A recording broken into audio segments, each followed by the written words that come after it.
A few days ago, I built a Minecraft launcher from scratch. So today, I am going to explain how a Minecraft launcher actually launches the game. So first, when you hit play in any Minecraft launcher, it creates a long messy command and runs it. So let's jump into the command and try to understand it. The command starts with Java. This tells the system to launch a software called Java. Then there is XMX3G. Basically, XMS and XMX are the two Java arguments which let us customize the memory usage. XMS means the minimum memory allocation to the software we are running. XMX is the maximum memory usage by the software. Then we have CP. CP stands for class path. This tells Java which external binaries to use while running. So in our case, this is the whole class path string separated by a colon. So if you are using Linux, this separator will be a colon. So if you are using Windows, this will be a semicolon. At the very end of the class path, we have our game jar. You can see here 1.21.11.jar. Then we have the main class.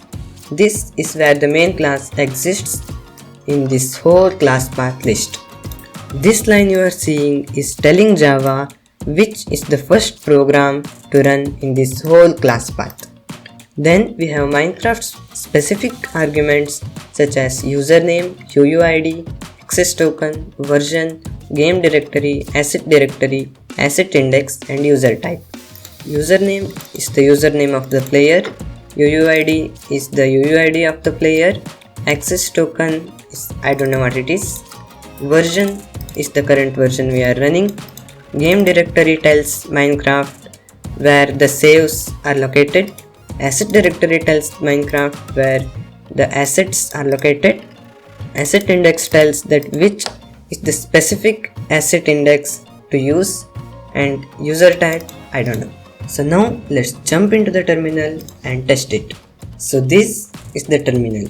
So first I will put Java, then I will put a maximum memory usage of 1 GB, then I will put class path.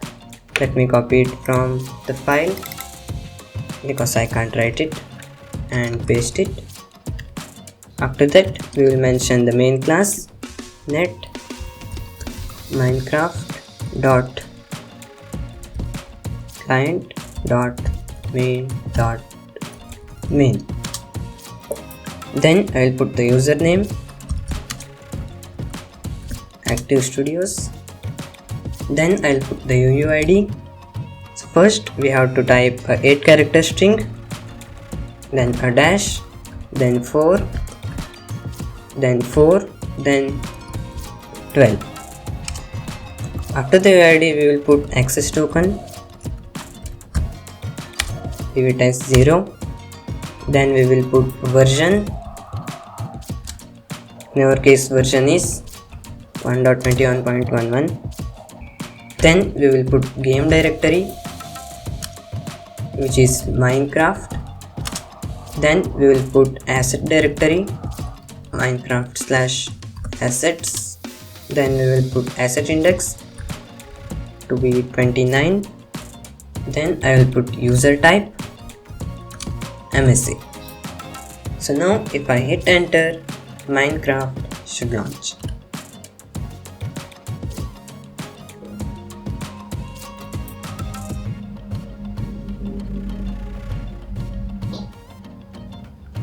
So now you can see that Minecraft is successfully launched by our command.